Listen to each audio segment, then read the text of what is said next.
Bien le bonsoir tout le monde, on se retrouve pour une vidéo remplie de chuchotements en compagnie de votre Minotaure préféré. Bon, j'ai pas sorti le costume pour ce petit top 10 de mes jeux préférés de tous les temps, puisque ce soir j'avais envie de vous partager mon expérience personnelle à travers les jeux vidéo, passion qui m'accompagne depuis plus de 30 ans. Parmi mon top 10 se trouvent des jeux récents, des jeux rétro, du Nintendo, de la PlayStation, du multijoueur, exclu PC, des jeux Sega, etc. etc. En fait, je suis curieux de savoir quel est votre jeu préféré. Vous pouvez me le mettre dans les commentaires s'il vous plaît. Pour ma part, c'est celui-ci. Bon alors, on va commencer par quel jeu? Je pense que je vais commencer par... Laissez-moi réfléchir. Il est vrai qu'on a plusieurs genres de jeux. On a jeux de rythme, jeux de plateforme, beat'em up, survival horror, combat, roguelite, stratégie, course. À travers ce top, j'ai essayé d'être le plus diversifié, mais c'est très compliqué de faire des choix tellement des excellents jeux sont sortis depuis toutes ces dernières années, que ce soit du côté rétro gaming, même du côté récent. D'ailleurs, je trouve ça dommage que beaucoup d'anciens joueurs ne souhaitent pas s'intéresser aux jeux de maintenant. Mais bon, chacun est libre de faire ce qu'il souhaite, bien sûr. Alors je souhaite commencer par un petit survival horror. C'est celui-ci. Je vous présente Evil Within, le premier, qui a été créé par l'un des papas de la série Resident Evil, une série qui m'a accompagné durant mon adolescence et j'ai retrouvé toute la patte artistique de Shinji Mikami. Donc dans ce jeu, vous vous retrouvez dans un univers sans queue ni tête et vous devrez faire très attention à tous les monstres se rapprochant des zombies tout en économisant vos balles et essayer de rechercher des ressources, des soins et également du gel pour améliorer votre personnage. Quelques petites phases d'énigmes, mais ça reste assez discret. Mais son ambiance horrifique est exceptionnelle. Un jeu que je n'ai pas arrêté de refaire sur la PS3, sur la 360, sur la PS4 et également sur la Xbox One. Nous allons maintenant passer à mon jeu de combat préféré. Alors, ça a été très compliqué de faire un choix de ce côté parce que des très bons jeux de combat, il y en a beaucoup. On prend par exemple Street Fighter 2 sur Super Nintendo, mais également Tekken 3 sur PS1, même si le Tekken 7 est de très bonne qualité. Concernant Street Fighter, j'ai pas vraiment apprécié le 5, j'ai préféré le 4 pour les Street Fighter plus récents. Mortal Kombat 11, le plus abouti de la série, mais mon jeu de combat préféré. Je sélectionnerai le Smash Bros Ultimate, le plus abouti de la licence. J'avais pu découvrir la série avec le premier sur la Nintendo 64, passé beaucoup de temps selon le mêlé, et je trouve que le Ultimate est vraiment, mais vraiment excellent. Bon, c'est vrai que, étant donné que je n'ai pas suivi le train pour améliorer mon personnage, c'est-à-dire Luigi, je suis un petit peu largué par rapport à beaucoup de joueurs Smash Bros avec la scène compétition qui est très avancée par rapport à d'autres jeux Nintendo. D'ailleurs, c'est la scène e-sport pour un jeu Nintendo la plus avancée.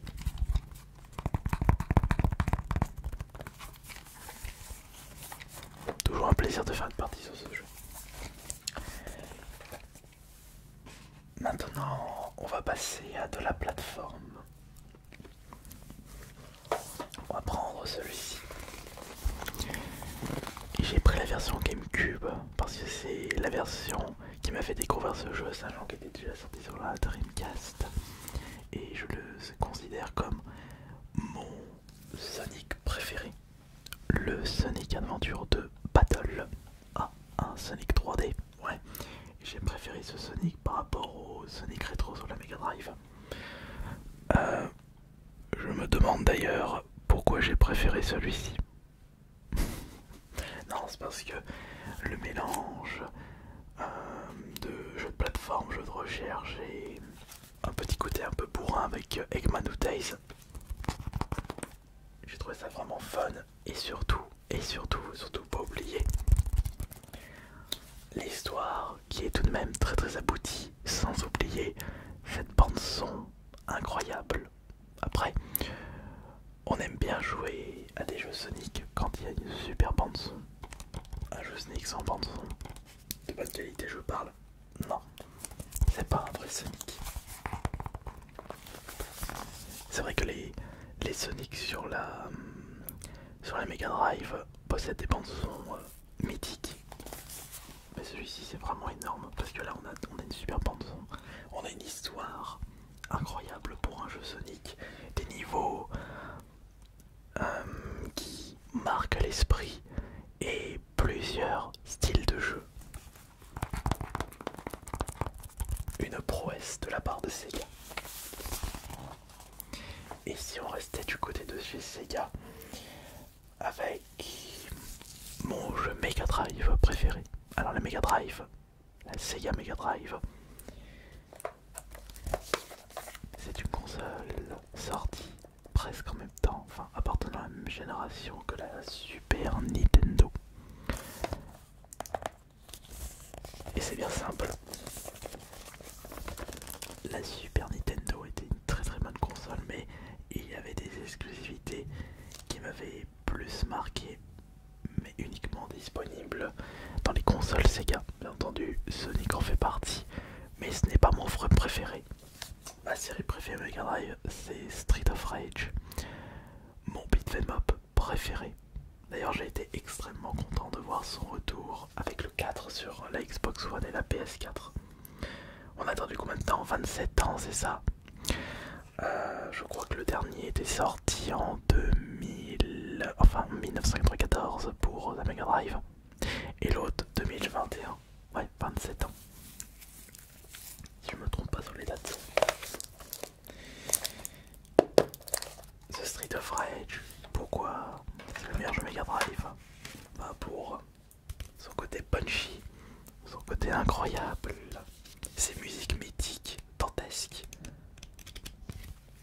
Vous allez comprendre que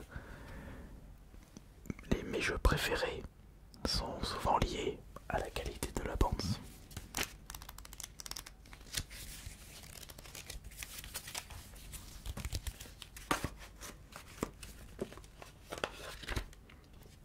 Et cette ambiance rétro-punk qu'on ne retrouve plus dans les autres jeux, ça me manque un petit peu. Après j'ai pu retrouver ça avec le Street of Rage 4.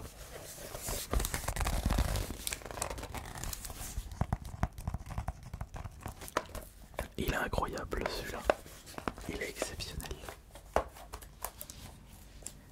Maintenant, on va rester du côté des jeux de rythme, enfin du côté de la musique avec mon jeu de rythme préféré. Alors, j'ai pu découvrir les jeux de rythme avec, non pas DDR, mais avec Donkey Konga sur la GameCube. Et après j'ai découvert Guitar Hero, mais mon préféré n'est pas un Guitar Hero, mais un Rock Band. Je choisirais le 2 par rapport à la qualité de sa tracklist. Métalleux dans l'âme. Il me fallait un jeu de ce style pour que je puisse prendre plaisir sur un jeu de rythme. Je me souviens lorsque j'avais découvert cette nouvelle maniabilité et ce nouvel accessoire en forme de guitare. guitare. Je trouvais ça incroyable. Et j'ai eu une énorme période avec les guitares Hero Rock Band. Aujourd'hui, je garde toujours un excellent souvenir. Et ça me dérange pas de rebrancher ma guitare en plastique. Je vous l'accorde. Pour jouer un super jeu de rythme.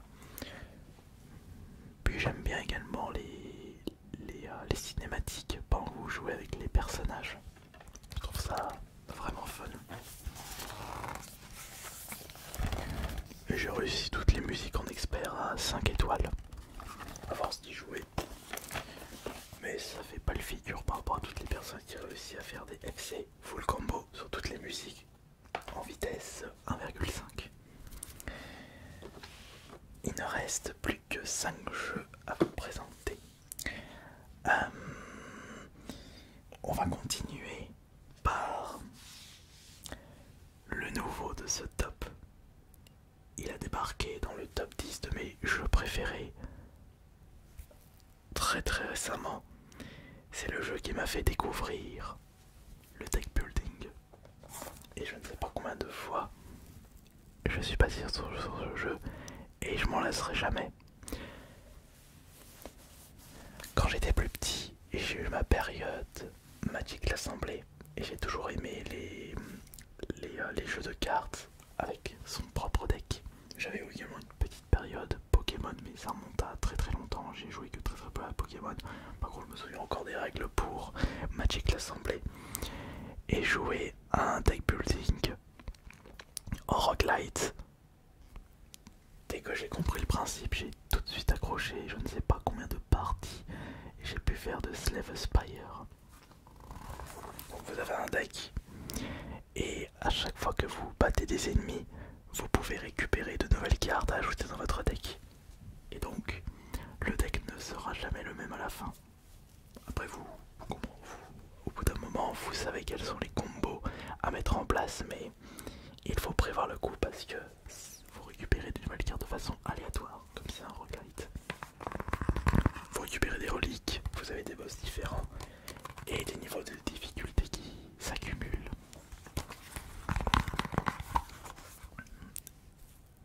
Énorme.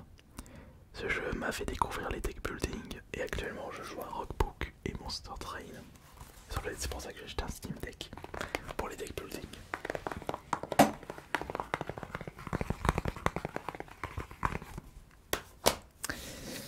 Maintenant, on va passer avec un jeu de stratégie, un rétro, que je considère comme mon jeu PC préféré de tous les temps.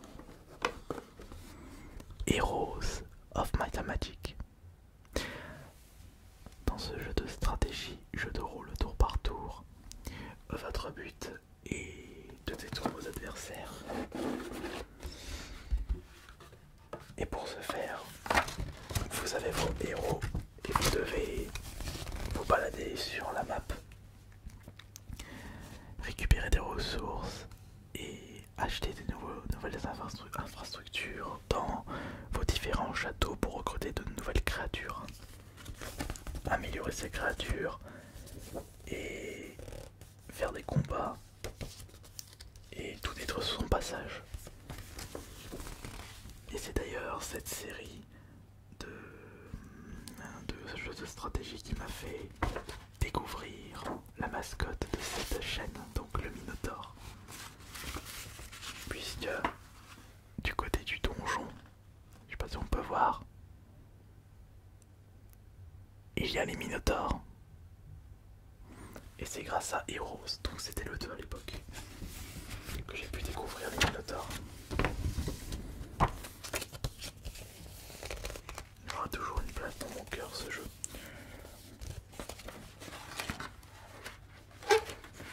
Je l'ai tellement apprécié que j'ai participé à la campagne Kickstarter pour le jeu de société qui devrait sortir fin de cette année. Et j'ai fait la même chose avec le jeu de société Slave Spire en Kickstarter. Maintenant on va passer au top 3. Alors le top 3 c'est bien simple. En troisième position, je prends Resident Evil 2. fois j'ai terminé ce jeu, que ce soit la version originale sur PS1, mais également ce remake. Mais du coup je choisis ce remake avec la possibilité de mettre la bande son de l'époque. Un Survival Horror d'une grande finesse, des musiques incroyables, une ambiance dantesque. Le fait que vous devez vous balader dans les différents lieux, c'est pas un monde ouvert mais c'est un monde fermé. Mais ne faut pas hésiter à farfouiller pour récupérer les objets de quête, les munitions, les objets de soins. Et pour ce remake, ils ont vraiment fait un travail incroyable. Après, Capcom nous avait déjà fait des remakes de grande qualité avec le 1 sur la GameCube, le Resident Evil 1 Rebirth. On pouvait leur faire confiance et vivement le 4. Voici mon deuxième jeu préféré. Je prends la compilation parce que j'ai du mal à choisir entre le Silent Hill 2 et le Silent Hill 3, et cette compilation contient les deux Silent Hill de la PS2, même s'il y a eu également le 4. Silent Hill 2 et 3 sont les meilleurs de la licence. Des Survival Horror à vous couper le souffle. Je n'ai pas retrouvé un autre Survival Horror aussi inquiétant, aussi creepy pour les jeux de l'époque. Le problème avec les jeux d'horreur de maintenant, c'est qu'on a plus ce côté action. J'aime bien les jeux d'horreur où on a le choix si on combat les ennemis ou si on fuit. J'aime pas quand il faut tout le temps fuir. J'aime bien avoir la possibilité et se dire c'est bon, j'ai assez de munitions, j'ai assez économisé, je peux me défendre. Quand t'as vraiment plus rien, bah faut détaler. Mais on n'a pas ce système de toujours fuite. Dans le 2, le 3 je parle. J'ai quand même une toute petite préférence pour le 3. Avec ce manège des chevaux endiablés.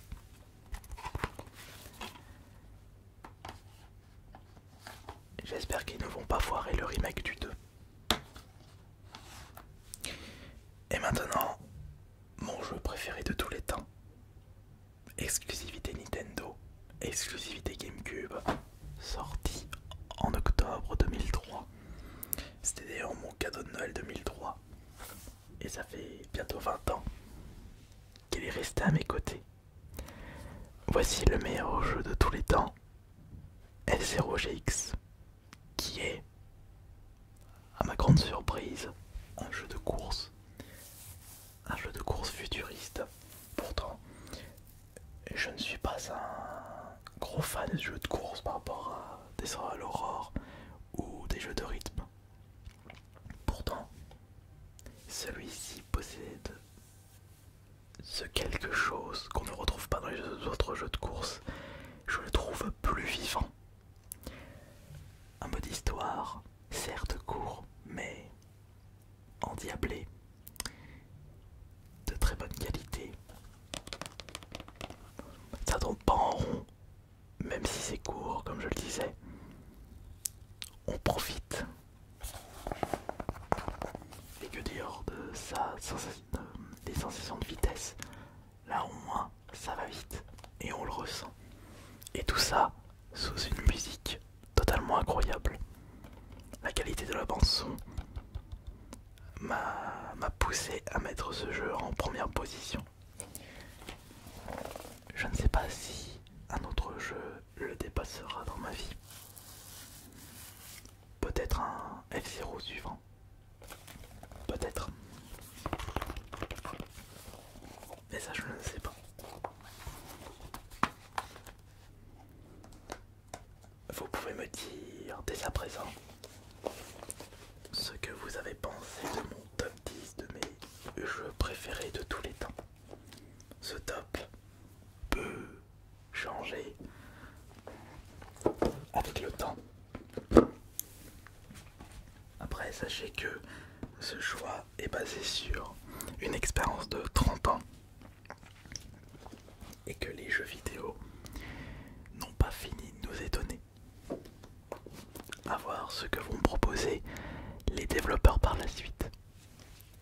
C'était Ice Minotaur. Bonne nuit à tous.